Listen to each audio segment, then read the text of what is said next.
There you go. Parrot TV, the voice for humanity. Welcome to Parrot TV Literary Corner. I'm Dustin Pickering, your noble host.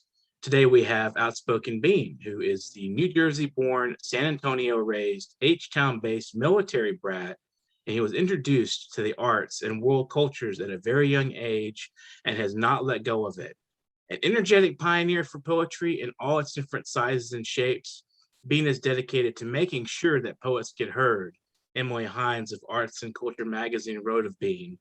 Bean uses poetry to engage different mediums and institutions to create new and engaging art, such as being the first poet to perform on Houston Ballet's main stage with the production Play. He has also been a commissioned to write and perform a national campaign on diversity for Pabst Blue Ribbon and Vice while producing his own festival, Plus Fest, the Everything Plus Poetry Festival. In 2008, Bean helped develop Texas's largest youth poetry slam organization and slam team, Metaphor Houston, with Shannon Buggs and Diverse Works, in which he still coaches and uses it as a vehicle today to mentor Houston's youth. He started performing spoken word in 2005. Outspoken Bean is a true Renaissance man and culture bearer through poetry. Bean willingly seeks, finds, collaborates, and creates new ways for people to experience poetry through multiple mediums. Thanks for joining us today, Mr. Outspoken Bean. How are you? I'm great. I'm more than great. I'm well. Thank you for having me. That's wonderful. It's good to have you. Congratulations on the Poet Laureate. That's wonderful. Oh my gosh, yeah, it's been great. It's been good. So I'm just curious, when it says in 2005 you decided you wanted to perform poetry. Was there an impetus there? Was there something that kind of like you thought maybe this was a good outlet? Or Yeah. I wanted to get girls at Prairie View. Really, that was it. Yeah. I was at Prairie View A&M, Mhm. and I was rapping before that. Okay. I was rapping. I had a band in high school, and I don't know, man. And I always had like a poetic feel in my work. A lot of my favorite MCs, especially during that time, I still feel to this day are extremely poetic, such as Common and Mos Def, Mhm. and or Yasin Bey now, and Scarface. So Nas, and so like Mhm. there was this poetic like kind of mantra that I adapted, and I liked not having to write to the beat as much either. So yeah, I started leaning into it. Interesting. So, and it's been rewarding. Obviously, you've come quite a long way since Yeah, 2005. yeah, it's helped out a lot. Yeah. So, when did you hmm decide to start working with younger audiences, and why? When you started doing the slam teams and stuff, was there a reason for that, or? Yeah, man, it was a job, right? It was something Mhm. that I could to be frank. So I started up at Prairie View A&M. I started the poetry slam team, which is Metaphor Houston, and I was the it was the first youth poetry slam. I mean, not youth. It was the first HBCU that had a poetry slam team to go to competition that I had seen and did research on. And so, um, and then when I after that was done, I graduated that summer, and I met this woman by the name of Shannon Buggs, and she was like, "Hey, I've heard about you. There's I'm starting a youth version of what you're doing." Mhm. She reached out, and it was paying, and I was like, "Oh, cool! Excellent. I get I did this for free for for 2 semesters." So and it was something that I could that a future in it. I did see a future in it, but not as long as I'm doing it now. I saw a future in it, like maybe like 5 years or something I can do, Mhm. and get from it as much as I could. But I wind up liking working with young people and working with youth. Well, Yeah, excellent. it's been yeah. I wind up really liking it, and I still like it, even though like my coach, my co-coach, she's she's closer to their age than she is to me. But yeah, there's a level of it's a level of like of youth that I kind of absorb a little bit. But man, like it's fun. At this point, it's fun and you know, being able to see the growth in the long term it's been rewarding for sure. Yeah. Absolutely. That's one reason to work with young people, is to help nurture their talents and push them in a direction they may not go. Yeah, yeah, man. Or not push them in that direction, right? Help them find who they are and what they're interested in. I'm not really, like, I've said this a lot, but I'm really not interested in like creating an army of poets. Right. You know what I'm saying? But I am interested in creating an army of people who are critical thinkers, who think for themselves, who are eloquent in their speech and in their ideas. As a YouTuber, I watch to steal one of his terms, you know, to get people to do more research instead of me search. So, you know, that means a lot to me. Right. There's such the hindsight bias, or not hindsight bias, but confirmation bias. You know, so much of that, and people's research and reading. I think people look to secure their own ideas rather than to think outside. You know, to sort of grow out of their to think outside yourself. Yeah. Right. Absolutely. Yeah, and even my students have forced that with me, right? Like, you know, I'm thinking of one in particular, without getting too graphic with things, but like, you know, and graphic is not the right word, but without like expelling so much of one of them or exploiting one student. Like, I had never met a Satanist, never had met really a Satanist before. And one of my students, in I think 2015, he was a Satanist, and I learned so much from him. I won't say his name, but I learned so much from him, and like what it is and what it means to be a Satanist, and it really made me examine how I view church in general, and yeah. So it's boundaries. We all have boundaries, you know. We all have boundaries, and some of the boundaries we didn't put up. Some of the boundaries we didn't put up. Some of the boundaries we put up because we were kind of told to put them up rather than putting them up for ourselves.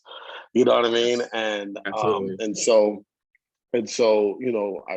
you know, these are boundaries that I was like, you know, my parents, my mom, my grandmother, the people who pray for me and such, and like these are boundaries that they put up. I didn't put these up, you know. And so and that boundary is it's a proverbial wall. And sometimes I wouldn't see what was on the other side, and I didn't have an interest to until it came on the other side to me. And so I realized that, and I think it's like not important to just kind of be you know, not be too open to dismissive, people's ideas, not to be too dismissive. Yeah, man. And I'm not gonna lie, man, I can be a dismissive person, and I have been, especially in like arguments. I'm dismissive. I want to own you. You know what I'm saying? I want to Twitter own you, right? But you know, that doesn't really it feels good for those seconds, but it doesn't. There's no. I think in the long term of things, like it's not really helpful. Right. So you're trying to get people to think a little bit outside their box and be open to possibilities out there. Rather, you know, like I said, I use the word push. You know, I didn't really mean push like shove into a field that they don't want to be interested. I mean, like give them a little impetus to kind of think, and so true. You know, yeah, and I feel really that gives you a good head on your shoulders, and then you can think for yourself enough that you know what to know. You know. Yeah. Awesome. Yeah, man. So true. Yeah, man. There's this poet who I'm still a fan of. I haven't seen her put out work in a while, but her name is Queen God Is, and she and I went to she was a part of why I went to Trinidad to perform and do some work out there and shit. And can I cuss? I'm sorry. Go right I ahead. didn't ask that. Free Yeah, speech. yeah, yeah. I won't get crazy, I promise. But she was, you know, she said she's more inclined for people to with her teaching, and I kind of adopted this and changed it and made it my own. Like with her teaching, she's like, I imagine that a classroom is a beach. I'm like, okay. And she's on, and she's the leader or in front, and there's a rope attached to me that y'all follow, right? So rather than pushing someone is like you're pushing them, Right. but they don't see the steps of where they're going. You're kind of like manipulating and pushing them to where you want. Whereas I will lead, and you can follow the rope, but you also can see the steps. Right. And that's kind of how I've adopted my coaching, my mentoring, being how I want to be mentored, or the ways that I am mentored. I kind of adopted that quite a bit. Yeah. So what are some of your signature pieces that you perform for audiences? You know, man, that's an interesting question. That's a really good question, man. It changes, you know. Okay. I would say in 2009, and you know what? Let's see if I can do this because there are closers, right? I do have closers or whatever, and probably my most consistent closer is this poem called "People." Me and my boy Jeremiah Payne, the fluent one. Him and I wrote it together, but I wrote the majority of it, but he wrote a big chunk of it. That is consistently my biggest closer, or the one I go back and do the most. But so that I would say that one. Another one, depending on when people saw me, I have this poem called "Failure." Okay. It's about it's like a reenactment kind of thing. It's made up, but the story is inspired by. It's about a father talking to his son, who's the father's in jail, and he's talking to his son, and his son is like 6. So that one, man, I have this poem called LIP, which is LIP is stands for or it's really called a moment of noise, and then LIP, and what people remember is LIP, and LIP stands for live in, and then you can change what the P is. Live in peace, live in prosperity, live in principle. And I give these different examples in the poem. But those I wrote LIP, man, in 2014. I wrote People in 2008. I wrote Failure in 2009. What's another poem that people recognize? Man, what's the one? Wow, man, that's a good question. I don't know, man. I mean, and these are poems that I like, Right. I like these poems, maybe one of them I could say is another. Well, recently, people have been commenting the most about. I'm doing it a lot, but I think it resonates with what's going on. It's called Fondness of Black, and that's the one that I'm seeing a lot of positive reaction towards from people right now. Yeah, yeah, man. And but I have a good, but it's like there are poems that I just keep in my wheelhouse, and I'll remember them. And then sometimes I forget them, and then I can always go back to them. I do try to write for people to be like, I do try to write with the intentionality of it being performed. Me personally. I don't teach that, but I do think about I consider I put that in consideration. Like I write for it to be alive, essentially. Right. Would you like to give us a performance? Of course, man. Of course. Absolutely. So this poem is called which one out of the ones I named, I'll let you know which Just ones I can do. Which one? Yeah, it whichever doesn't one you feel matter. comfortable with. It's more than familiar. This feeling that's peculiar, the smile and cry for the people who identify how joys and pains are quite similar. It's the crown and the thorns, to be hated and adorned. Actually, internally, it's really more interesting. My black is a paradox cauldron, calling the kettle and the pot's Negro. Y'all know I know my black. Right? It's to be addressed and attacked, to be adorned and snatched, to be feared, rejected, admired, neglected, desired, and unprotected. This reasoning of black is a seasoning of black. Look at me, I'm seasoned in black, right? But lately I'm feeling closer to bland brown rice. When I say bland brown rice, I don't mean brown rice that's bland. When I say bland brown rice, in that order, I mean Sandra, I mean Michael, I mean Tamir. So lately, I'm feeling a lot closer to bland brown rice. My black is aware anytime when I wear a black hoodie at night, right? I'm fond of my black since I found my black within people, places, and everything. I'll be damned. I'm a noun in my black. I got this fondness of black since I found my black. I got this joy in my black since I found my black. I got this peace in my black since I found my black, especially since I'm fond of you. Word, fondness of black, y'all. Thank you. Thank you. Thank you. That's quite.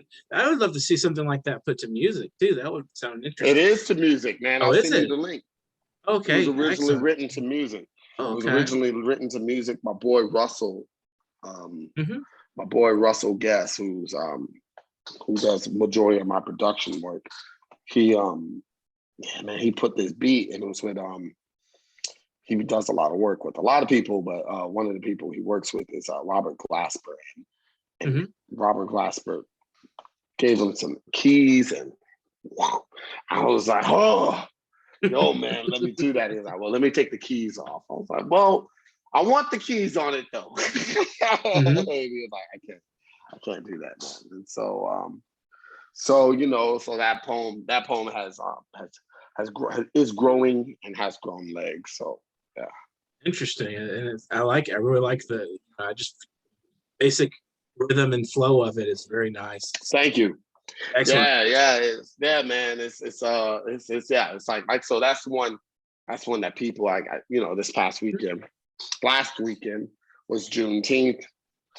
You know, I'm poet laureate in a pretty large black dominated city. And I'm an African American man, and not too far from Galveston. So I was busy. I was super busy. What kind of plans do you have as poet laureate? Do you have anything set up? Yes, I do. Thank you for asking. Yeah, I do actually. So you know, I had to submit a proposal. A lot of people don't know how this happens, right? So I had to submit a proposal, and in my proposal, so you submit a proposal and an application, and then you go through an interview series, and then so however many people apply, right? But I don't know how many, but however many people apply, then it gets dwindled down to 5. They get an interview. Then it gets dwindled down to 2, and those 2 people, their proposal and their work goes to the mayor's office, right? And then the mayor himself, right? Or since our mayor's a man, the mayor himself, he picks, he chooses, he says, hey, XYZ, I want to pick this person. And I was chosen. And my proposal was to create a open, it's in sections. So the ultimate goal is to create this mixtape that will live in the digital space, right? That represents Houston, that has Houston voices of all walks of life, whether that albeit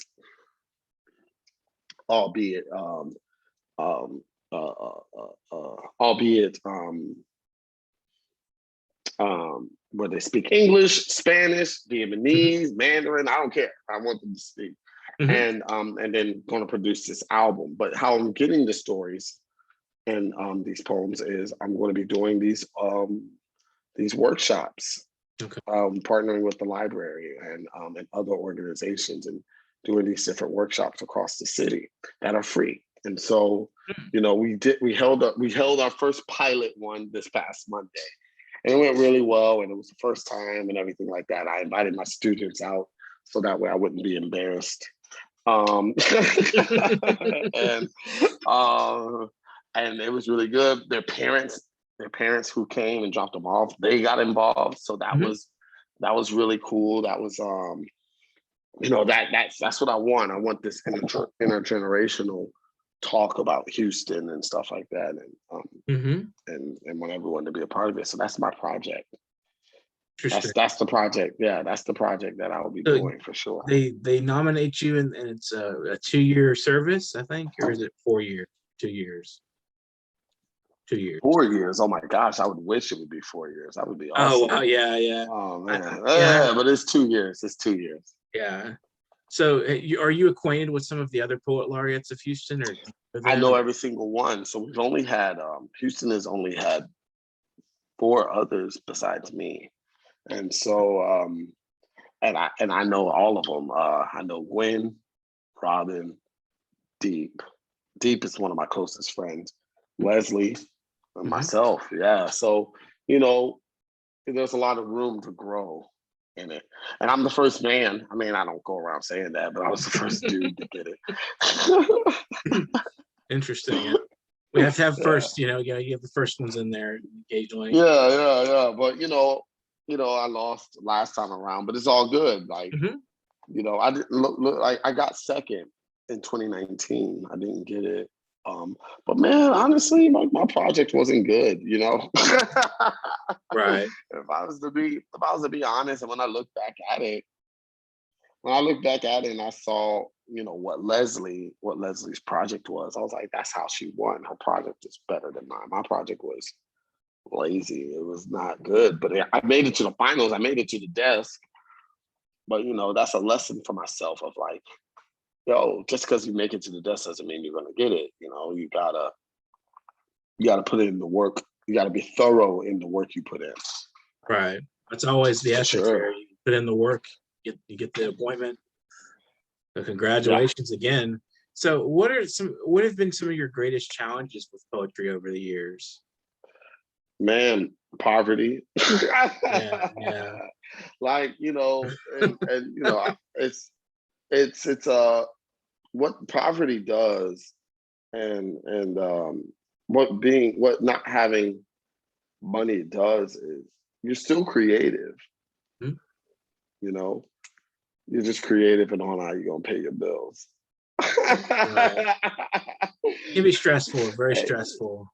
You become creative on how you're going to pay your bills and when you're going to do it, all these different skills, and you just are too tired to create. Yeah. And it's a thief. And when I say poverty, I don't mean like you know, stricken. I have it on the street, but it's like, you know, but it's just like when you don't have enough money it's hard to create. Yes. And absolutely. and it's been a long time since I've been in that situation, but that was hard. It's stressful, and my dad told me this. He was like, you know, entrepreneurs and creatives. He didn't say creatives, but entrepreneurs, they get punished by the American government by being entrepreneurs, especially when they're starting out, because of the taxes, how there's not really a lot of incentives and stuff like that. They kind of punish you, is how he said it. And he was like, until you are wildly successful, then until you're successful, when you're successful, they still punish you because like taxes go up and stuff like that. You have to be like, he didn't say Jeff Bezos because he wasn't around then, but you have to be, I think he said Bill Gates. You have to be Bill Gates for when they'll just leave you alone. And I don't think that's right, but that's true to America. Yes, right? absolutely. It's true to this capitalistic mindset. And so I just think like, why do we need to, I don't think people need to suffer. And like people like, one, not everyone's a creative and people are still working and I think, and there's people who work 40 hours, 60 hours a week and still can't pay their bills. That's ridiculous. Absolutely. And that's insane. That's insane. You work that much and you still can't pay your bills. So I'm tangenting because that means a lot to me. And I think about where I am and where I was as a creative. Did I choose this? Yeah. But so like I should I should suffer for it, you know. Right. And so, you know, I think about like that was really difficult. It was really difficult being in that situation and having to rely on other people or maybe my parents if they could but sometimes they just didn't. They couldn't, or I didn't want to hit them up. You know, like, you know, it's a lot of this means a lot to me because it's like it's given me a lot of breathing room and breathing room where it's like more breathing room than I had. I was fine. You know what I mean? Fortunately, you know, my job pays well and what I do, working for writers in the schools and I also do something I love, right? But you know, like, man, it's hard when you are scraping. It's hard. Absolutely. I'm in that position myself, you know, barely scraping. Yeah. If I get a little extra, I go to somebody else to help them move forward. You know, that's what I'm all about. But it's definitely very hard to be poor and you know, an artist, and you know, you're at the bottom of the barrel. You know, a lot of times. Yeah, like that's like my old man said, they punish us for this. And I don't think they want people to rise to the top. Then they can't control you. Don't. They want to keep you at the bottom. That's right. Yeah. They need a working force, but America. I mean, when America in the '90s and the '80s started started allowing China to become the working class, that's when it was, you know what I mean? Like those jobs, they started moving. And it's not just China, Mexico, right? It's a lot of, rather than keeping them here, you know, that's when that started. And that was not looking, that was looking best for their interests, like their pockets. But it wasn't looking for the best, man, it wasn't looking for our best interest here, right?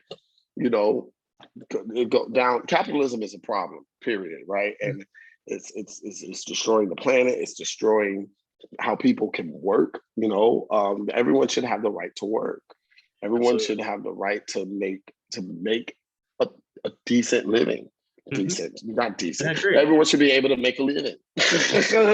Right. I think we should go to a basic income guarantee personally, and I think that would help. Well, now we're at that point. Yeah, right. Like, no, man. Like, now we're at that point because now these jobs, they've been gone for a generation, and so they bring them. Even if you were to bring them back, no one wants to work them because they don't pay as much anymore. Right. Because we got used to paying such low prices on everything. But come on, man. Like back in the 50s, people just worked on an assembly line and had 2 homes. Yeah. Very different world we live in. Yeah, man, right? Like, and it wasn't that long ago. You know, our parents, right? Well, my parents at least, like they're boomers, and like they remember that. And I'm like, yeah. But the companies and the federal government allowed companies to like, oh no, take away the pension, put in a 401k. Who's that good for? Right. Right. Who's that good for? That's ain't good for us, right? Like people should be able to, and I don't know, like when people are like, why would you, you know, like, yo, man, people prepare our food and we have to pay, and they're like, well, why? It just irritates me, you know, how people feel like, well, if you work at fast food, you know, why should you make $15 an hour? Because they're preparing your food. Yeah. Because they're preparing your food. Absolutely. Yeah. Why doing something, they tell you to get out and get a job, and any job will do, and then they can't make a living off of it, and they tell you, well, you're just lazy. Yeah. You're just brainwashed that way. Work 3 jobs. No, it's ridiculous. And that was not the case all the way around. That hasn't been always the case. And so I do, like now we do need, and that's, man, if you want like the stock market is not the economy. It's not. You know, Yeah. This is what I want to. This is why I want to talk on these platforms, right? As Mhm. poet laureate, I want my title to be able to use it to let people know I'm coming, and I hope this helps you. But I also like to kind of like spread like, yo, like we have to. I'm in the sand. I'm walking. I want the steps. You know what I mean? And I Right. may not know where all the steps are, and you may get in front of me at some time, at some point. But yeah, man, this is important for me. So Absolutely. yeah, man. Yeah. Keep them coming. What's up? What's the next question, We boss? have a few more minutes. I'm just curious, what do Yeah, you do when you're not creating poetry or art? sleep. Sleep. That's a good answer. That's what I do. I like sleep. You know, if I'm not Oh reading or man, writing poetry or you said something. knitting. Knitting. Sleeping. I That's do the same good. thing. Yeah. Yeah. So what I do, you know, man, I was riding my bike a lot. Uh-huh. Uh, um, I was riding my bike for a while. I need to get back in that habit. My lower back Yeah. is killing me, but like that's why I like riding my bike rather than running. You Mhm. know, running is just really bad on joints and stuff, even though it's a great source of exercise. So riding my bike was really therapeutic, but I just haven't had a lot of time, especially now. Man, I love to binge watch stuff, and Mhm. I watch basketball. Me and my girlfriend hang out with my girlfriend. She just moved to Houston, and it's been great. Her and I we travel quite a bit, so that helps out. For sure. Yeah, that's where I'm at. So we have Yeah. a few more minutes. Try to read other people's stuff. It doesn't Yeah, happen absolutely. often, but I try. Yeah, you keeping up with a lot of there's so many new poets coming out and so many interesting voices out there. It's hard to get in that, and you've got the classics. You have to keep up with those guys, and Yeah, man. so much. Yeah. I like So to keep up with all the guys that I meet on Facebook or whatever, and those a lot of those Facebook yeah, stuff. And yeah, for sure. Because you're based in Houston, right? Or you're yeah, based in yeah. New York? Yeah, The you're program Houston. is Got it. based in New York, but I'm in Houston. Yeah, That's what I thought. Okay. Yeah. yeah. So, do you have any any words of wisdom to impart, or maybe some thank yous to say to people? Thank you, everyone. Thank you. Thank you. Thank you To too. Parrot Literary Corner. I'm happy. You're one of the first people to respond. I'm actually going to put that post out again. Um, Mhm. I actually going to put that post out again. Like, hey, y'all, I want to be booked. I want to talk. Absolutely. But no, thank you to everyone. Thank you to the city of Houston, to the Houston Public Library, Mhm. to my family, to my girl, to everyone, man. My students have been mad supportive and like a cheerleading group for me. And anyone that books me with money, I appreciate it. Thank you. Absolutely. Um, Get this has paid. been a yeah, man. Like we got to, and the work is valued. Is there enough time for another poem? Yeah, go for it. I think we have enough time. All right, this one's another short one. I reached the point of no return. Then I remembered my promise. Right. They're making me a customer to my service that came with non-negotiable terms, targeted as a non-Walmart policy that I can't nor won't return myself. When I left the shelf, the top one, I started life. These priceless times have been tagged on me. I have to remind myself to retell myself, not to discount me. I am the manager, on call and general. The question to how I can help you was always found on the row with the mirrors. What's new in store has always been in store. The inventory has been barcoded and accounted for. My worth is my offer. That is my only offer. Attention shoppers. We have a steal of a deal. Here I am on or in the aisle. Did I? Lost you we. just for a second. Keep going. I'm sorry. My worth is my offer. That is my only offer. Attention shoppers. We have a steal of a deal. Here I am on or in the aisle. I am no longer waiting for intercoms to announce my calling. Thank you so much for having me, boss. Thank you as well, and then keep the stuff coming. Keep out and keep telling people like it is. Just keep hammering at it and telling the truth. That's what we poets do best. You That's what know, we do best, bro. yeah, that's all we can do is just keep, speaking our minds and getting people to think. That's what poetry does. It's what culture's for. Well, thank you for reaching out. Oh, we lost you. This has been the New York Parrot Literary Corner. I'm Dustin Pickering. Today we had Outspoken Bean. He's the fifth poet laureate of Houston, Texas. And it's been wonderful talking with him. So I thank you, Outspoken Bean, and I thank our viewers and our subscribers. If you're not subscribing right now, hit that subscribe button down below. It's on our YouTube. Hit it up and just tell us, leave some comments for us. Tell us what you think.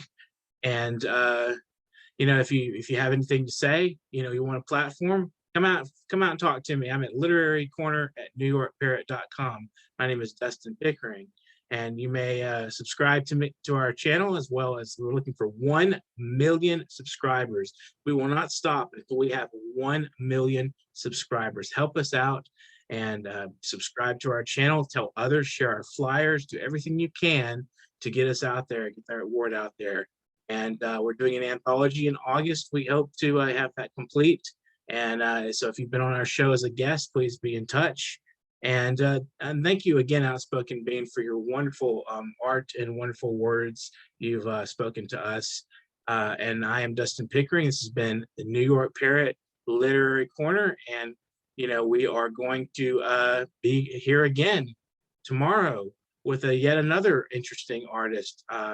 We could be in China. We may be in India or a number of other places. We may be back in the United States. You never know. Keep a lookout, subscribe, and get updates on when we release a new show. Thank you very much again, everybody. Have a wonderful afternoon. I am Dustin Pickering. This has been the New York Parrot Literary Corner. And if you would like to donate, please do it. PayPal.me/NYParrot. PayPal.me/NYParrot. The link is in the YouTube channel. Thank you very much. Have a great day.